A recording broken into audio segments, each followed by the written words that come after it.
मैं आज रात शादी करना चाहता हूँ और अपनी दुमजैन के साथ अपने जीवन की आखिरी रात गुजारना चाहता हूँ। ये कैसी बेतुकी इच्छा है? कौन लड़की मौत की सजा पाए कैदी से शादी करेगी? कोई और इच्छा मांगो। आपको शहर के सबसे बड़े अखबार में यह घोषणा छपवानी चाहिए कि जो लड़की कैदी अरमान से शादी करेगी उसे उसके जुर्म की पूरी रकम 10 करोड़ रुपए दी जाएगी। मेरा नाम इंस्पेक्टर विजय सिंह है और मेरी नौकरी ने मुझे मानव भावनाओं के हर रंग से परिचित कराया है। मैंने टूटते हुए दिल देखे हैं और बेगुनाहों को सलाखों के पीछे कांपते हुए भी सुना है, लेकिन कैदी नंबर 440 जिसका नाम अरमान था, उसने मुझे एक अजीब सी उलझन में डाल दिया। अरमान को मौत की सजा सुनाई गई थी। उस पर एक हाई प्रोफाइल चोरी के दौरान हत्या का आरोप था। वह सिर्फ 22 साल का था। आंखों में एक गहरी मायूसी थी जो किसी इतनी कम उम्र के व्यक्ति में नहीं होनी चाहिए। वह कभी जोर से नहीं बोलता था, न ही उसने अपनी बेगुनाही साबित करने की कोशिश की। बस चुप रहता था, जैसे उसने दुनिया से अपने रिश्ते तोड़ लिए हों। सजा लागू होने से एक दिन पहले रिवाज के अनुसार मैंने अरमान से उसकी आखिरी इच्छा पूछी। मैंने पूछा, अरमान, क्या तुम्हारी कोई आखिरी इच्छा है?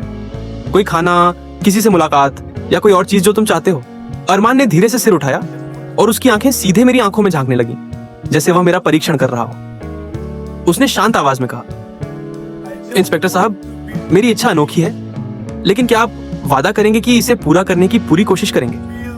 मैंने भरोसे के साथ कहा, कानून हर संभव इच्छा पूरी करने की अनुमति देता है। अरमान ने गहरी सांस ली और जो कहा उसने जेल कार्यालय में मौजूद हर अधिकारी को हैरान कर दिया। मैं आज रात शादी करना चाहता हूँ, अरमान ने कहा, और अपनी दुल्हन के साथ अपनी जिंदगी की आखिरी रात एक साथ बिताना चाहता हूँ। जेलर ने गुस्से में कहा, यह कैसी बेहूदगी है?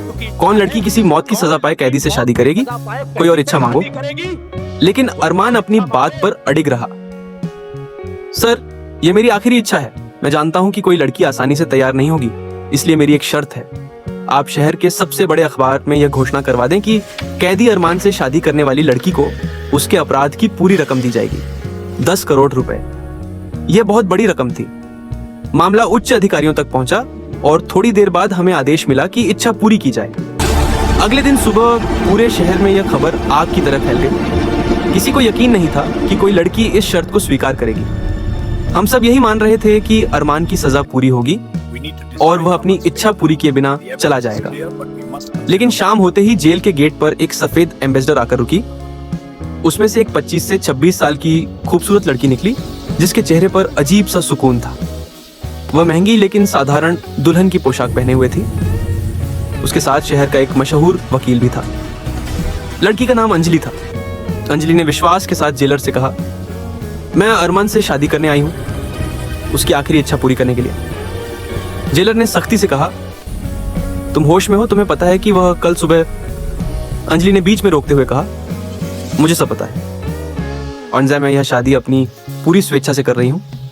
हमने देखा कि उसके चेहरे पर न लालच का कोई निशान था, न डर का। उसकी आंखों में अजीब सा इरादा और पक्का संकल्प था।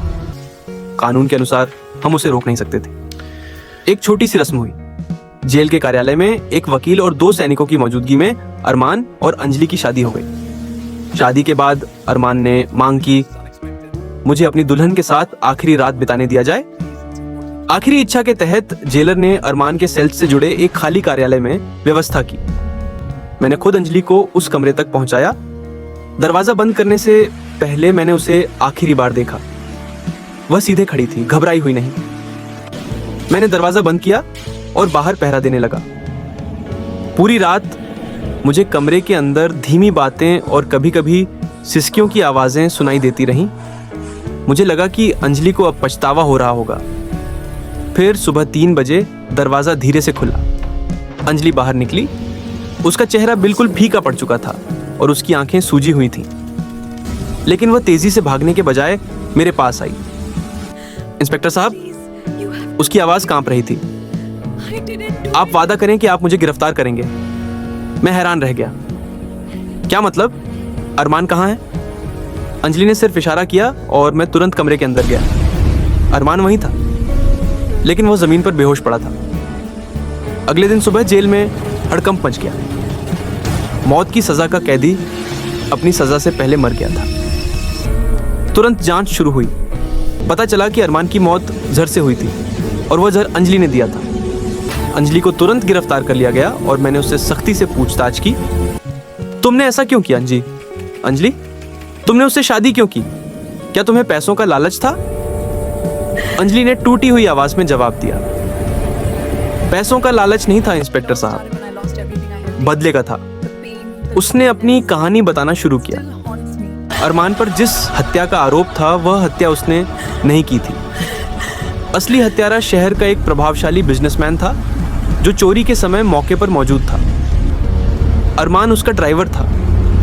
जब पुलिस आई तो बिजनेसमैन ने सारा आरोप अरमान पर डाल दिया और सबूतों को तोड़ मरोड़ कर पेश किया ताकि अरमान अपराधी साबित हो। लेकिन इसका तुम्हारे से क्या लेना देना? मैंने पूछा। अंजलि ने आंखें बंद कर कहा, जिस इंसान को अरमान के नाम पर मारा गया वह मेरा छोटा भाई था। अंजलि ने रोते हुए बताया, मेरे भाई की हत्या असली हत्यारे ने की थी, अरमान ने नहीं। अरमान ने अपनी बेगुनाही साबित करने की बहुत कोशिश की लेकिन किसी ने नहीं सुनी। जब उसे मौत की सजा मिली तो उसने किसी तरह मुझसे संपर्क किया। उसने मुझे बताया कि वह अपनी मौत से पहले असली हत्यारे को बेनकाब करना चाहता है। तो 10 करोड़ का क्या मकसद था? मैंने पूछा। इंस्पेक्टर साहब, वो 10 करोड़ की रकम असली हत्या के सबूत के लिए थी। वह रकम हत्या वाले दिन मेरे भाई की जैकेट से मिली थी जो उसने चोरी के समय पकड़ी थी। अरमान ने वह रकम अपने मालिक यानी असली हत्यारे से छुपा दी थी। उसने मुझे बताया कि जिस कागज पर वह रकम लिपटी थी उस पर असली हत्यारे की अंगूठी और खास पहचान होगी। अरमान ने मुझे वह सबूत कल रात अपनी मौत से पहले सौंप दिया। और तुमने उसे जहर क्यों दिया? अंजलि ने मेरी आंखों में देखा। नहीं इंस्पेक्टर साहब, अरमान ने यह सब खुद तय किया था। वो जानता था कि अब अदालत उसकी नहीं सुनेगी। उसने मुझे सबूत दिए और जहर भी। उसने कहा, मैं जानता हूं कि तुम मेरे भाई की बहन हो, तुम मुझे खुद सजा दो। मैं अपराधी नहीं हूं लेकिन मैं तुम्हारी बदले की आग के साथ जीना नहीं चाहता। अंजलि ने रोते हुए कहा, उसने मुझसे सिर्फ इतना वादा लिया कि उसकी मौत के बाद मैं असली हत्यारे को सजा दिलाऊंगी और उसकी मां को बताऊंगी कि वह बेगुनाह था। अरमान ने अपनी जिंदगी की कुर्बानी दी थी ताकि उसके नाम पर लगे दाग को मिटाया जा सके और असली हत्यारे को पकड़ा जा सके। उसने अपनी आखिरी इच्छा के पर्दे के पीछे न्याय का एक बड़ा जाल बुना था।